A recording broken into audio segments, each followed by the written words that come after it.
How to know who viewed your profile on Truecaller. Hello guys, in today's video I'm gonna show you how to know it easy and quick. First, just make sure your Truecaller is updated, and that's it. Just see if there is any update here, and then update your Truecaller. And after that,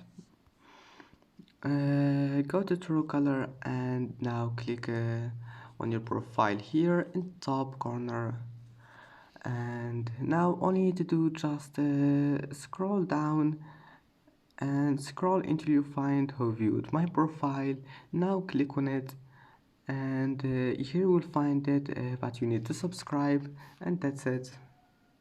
And that's it for today's video. If you like this video, please don't forget to like and don't forget to subscribe, and thank you for watching this video until the end, and see you in the next video.